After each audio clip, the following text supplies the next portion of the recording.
Hi guys, welcome back to Being Terry. So today I have a special episode for you guys. I'm going to be featuring my boy, 6-year-old Akeem, and it's gonna be amazing because we're gonna be doing a story time with him.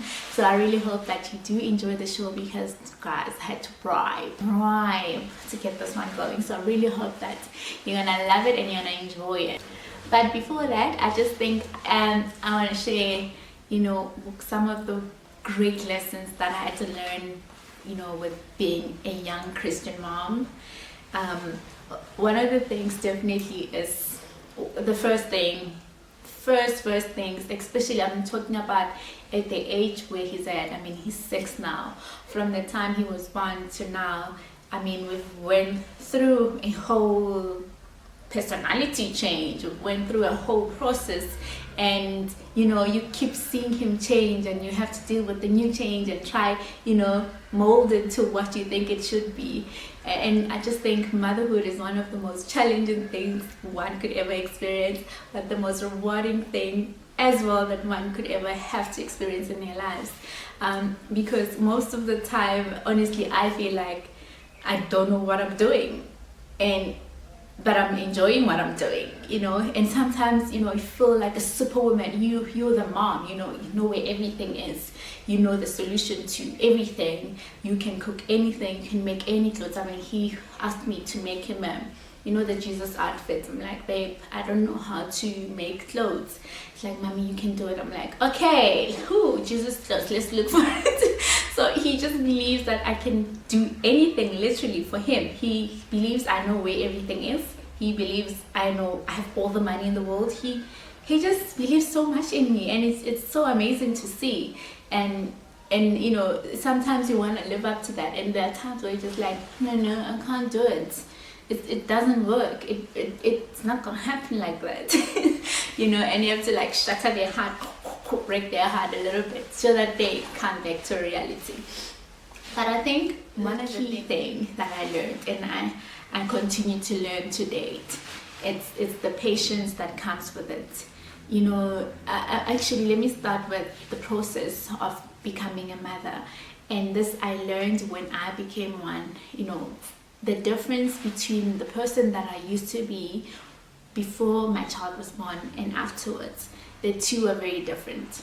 And I somehow believe that the time when the child is conceived and to the time where they are born, the process, that 9 months process, it does a lot to a person. It sort of just changes you. It prepares you to become a mother. It breaks a part of you that wouldn't be good for this child. And I'm saying this because the first thing that happened to me when I became a mom, selfishness dismissed. I can say that I used to be a very selfish person, and I think being a mother taught me to be very selfless. And that's the first thing that I learned, and this change that I noticed in myself. And another thing that I had to learn during the process of him being born until now, he's 6 now, is exercising patience. Which is a tough one, because I'm sure a lot of moms can relate to the fact that our patience is tested on a daily basis. Like, you cannot store up patience for tomorrow, because tomorrow is a new day and you're gonna have to exercise another level of patience. So patience is one thing. It's one of the things that I had to learn, and I continue to learn on a daily basis.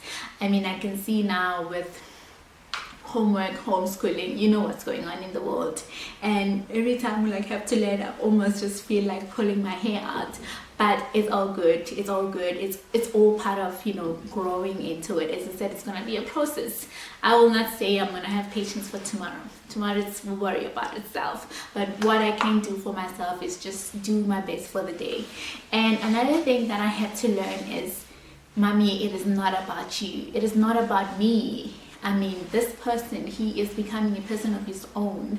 I've seen with him between when he was like 4, 5, 6, he is becoming so independent. He's becoming very expressive. He decides what he wants. He's telling me right now, mommy, I'm not gonna wear this. Mommy, I'm not gonna eat that. Mommy, I'm not going there. This is what I want, And I had to learn to respect that. I had to understand that he is not me, and he is a person of his own. He is his own person, and I had to really respect that. And one thing that I've learned as well is the fact that, you know, you go into it with the idea of being a perfect mom, and the process just somewhere humbles you totally. Like, I know it did to me. You know, when you're like a young Christian mom and they teach you to grow this child in the ways of the Lord. You know, when you make that prayer where you dedicate them, grow this child in the ways of the Lord, do this, do that, and somewhere between the lines you just, it's not as perfect as it sounds. You know, it's not as easy as they make it out to be. And one thing I had to learn for myself to avoid being depressed and to avoid being discouraged was, it's not about me being perfect. It is about me trying. It is about me doing my best for this child. I'm never gonna be perfect. And if you're gonna start comparing yourself with other mothers, you'll see cracks and you'll start feeling like much of a failure and not realizing that actually doing your best is all that you can do. So yeah, guys, those are some of the things that I faced in my life and I faced in my experience of being a mother, which is amazing. I mean, I had the best times with him, and I continue to learn. He's turning 7 soon, meaning things are about to change as well. So I'm always ready for that, and I'm always looking out for those little changes and like adjusting to what he is at the moment and trying to mold it to what I think would make him a better person. Because ultimately, being a mother is trying to turn this person into a really good person and into a really independent person and into a person who fears the Lord and who obeys God. And you're just here to sort of mold them to be a better person ultimately, but you're not there to like force them to be who you think they should be or try to instill in them what you are. I mean, a lot of people or like a lot of parents would like to force themselves into this child's personalities, careers, this and that, but you shouldn't. I had to learn that it's not about that. Just let this child be, teach them God, teach them independence, teach them to be strong, and teach them confidence. Love them ultimately. So it's all about loving the child, and it's not about you pushing them to be what you think they should be. So yeah, guys, that's some of the things that I had to learn. So I'm not going to take long because I want you guys to watch this episode. So stay tuned.